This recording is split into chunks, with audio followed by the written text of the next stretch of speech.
Welcome to JSS Matriculation School Talavadi Social Class. Today I go to explain you history lesson number 4, the Delhi Sultanate. In the past class I explained slave density, Khilji density and Tughlaq density. Today I go to explain you Sahid density and Lodi density.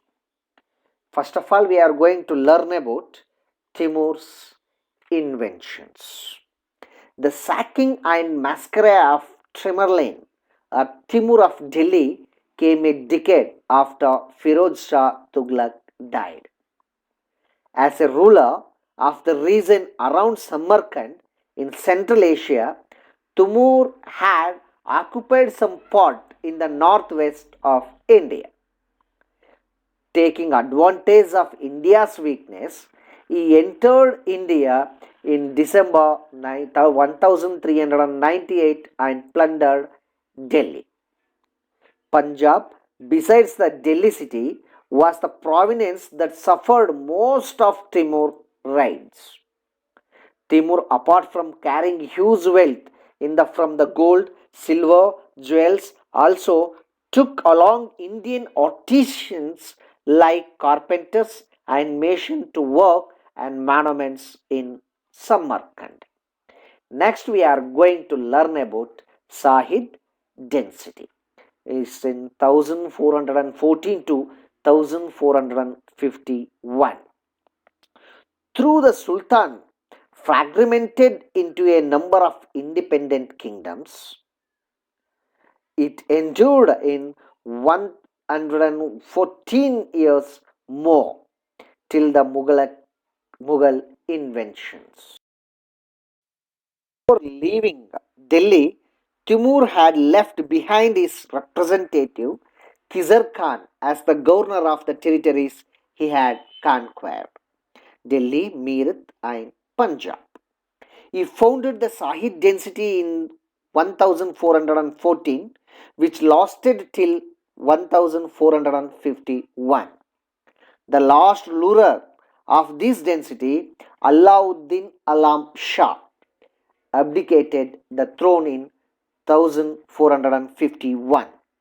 This gave Balaluddin Lodi, then the governor of Shihar Hind, Punjab, the opportunity to become the new Sultan of Delhi, leading to the establishment of Lodi density.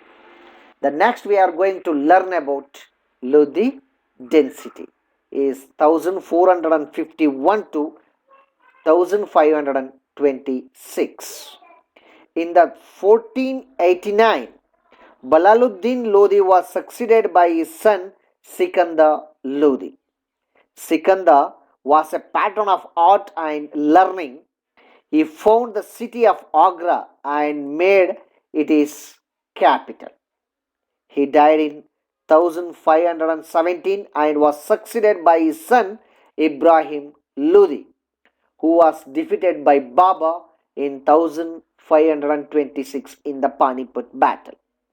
Thus, the Lodi dynasty and the Delhi Sultan were ended by Babur, who went on to establish the Mughal Empire in India.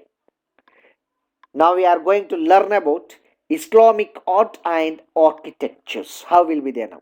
The mansions of high-ranking Muslim nobles, soldiers, and officials were built first in cities and the neighborhoods.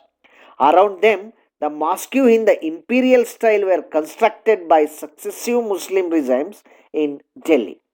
Mosques and madrasas looked architecturally different.